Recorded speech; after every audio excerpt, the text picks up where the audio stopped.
रावलपिंडी के सैन्य मुख्यालय से आई आसिम मुनीर की आवाज में इस बार आक्रामकता कम और घबराहट ज्यादा साफ झलक रही है। पाकिस्तानी सेना प्रमुख ने एक सार्वजनिक कार्यक्रम में भारत का नाम लेकर जिस तरीके के कड़े परिणाम भुगतने की बात कही है, वो अंतर्राष्ट्रीय कूटनीति में पाकिस्तान की अलग थलग पड़ती स्थिति को दर्शाती है। मुनीर का कहना है कि अगर भविष्य में ऐसी कोई सैन्य कार्रवाई दोबारा हुई तो इसका जवाब बहुत भयानक होगा। विशेषज्ञों का मानना है कि बयानबाजी दरअसल उस गहरे मानसिक दबाव का परिणाम है जो भारत ने पिछले साल अपनी रणनीतिक बढ़त से पैदा किया था। पाकिस्तान का सैन्य नेतृत्व अब अपने ही देश की जनता के सामने जवाबदेह है कि आखिर दुनिया की सबसे ज्यादा ताकतवर कही जाने वाली उनकी सुरक्षा एजेंसियां भारत के उन सटीक हमलों को भांपने और रोकने में विफल क्यों रही थी। मुनीर की नई गीदड़ भभकी, जीएचक्यू से भारत को धमकी, दर्दनाक नतीजों की चेतावनी। ऑपरेशन सिंदूर सिर्फ एक सैन्य कार्रवाई नहीं थी बल्कि भारत की नई रक्षा नीति का एक ऐसा अध्याय था जिसने प्रॉक्सी वॉर यानी छद्म युद्ध की कमर तोड़ दी। ब्रह्मोस मिसाइलों के जरिए बहावलपुर से लेकर पीओके के दुर्गम इलाकों में मौजूद आतंकी लॉन्च पैड्स और मान सामरिक ठिकानों को जिस अचूकता से नष्ट किया गया, उसने पाकिस्तान के डिफेंस रडार सिस्टम की पोल खोल दी थी।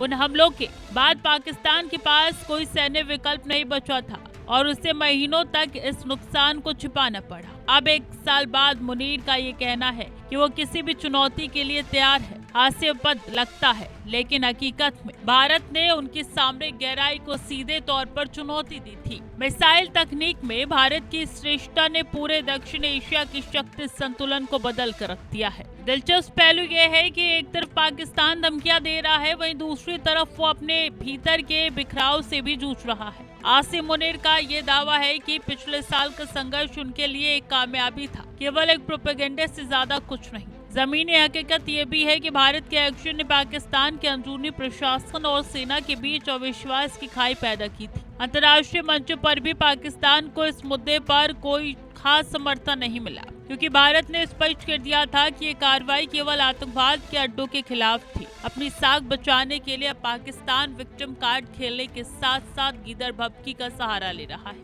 लेकिन वैश्विक समुदाय अब उसके इन पुराने हथकंडों से पूरी तरीके से वाकिफ हो चुका है।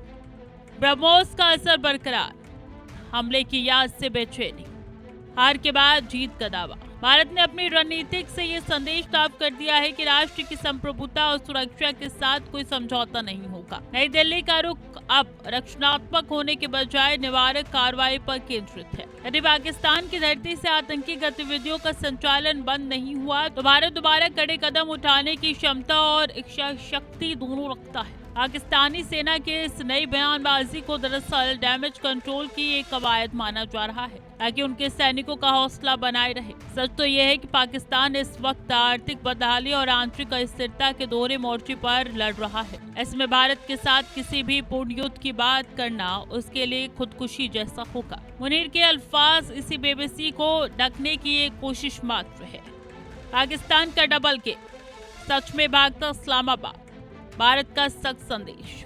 ऑपरेशन सिंदूर की पहली बरसी पर पाकिस्तान की बेचैनी बताती है कि ब्रह्मोस का वार कितना गहरा था। आसिम मुनीर भले ही दर्दनाक नतीजों की बात कर रहे हो, लेकिन वो खुद उस दर्द से वाकिफ है जो भारत ने उसके सैन्य ढांचे को पहुंचाया। हकीकत तो यह है कि भारत का सख्त एक्शन अब पाकिस्तान के लिए एक स्थायी डर बन चुका है। बयानों से युद्ध नहीं जीते जाते और न ही खोई हुई साख वापस आती है। पाकिस्तान को अब ये समझना होगा कि गीदड़ भभकी से ज्यादा जरूरी अपनी सरजमीन पर पल रहे आतंकवाद को जड़ से मिटाना है, वरना अंजाम वही होगा जिसकी गूंज पिछले साल पूरी दुनिया ने सुनी थी।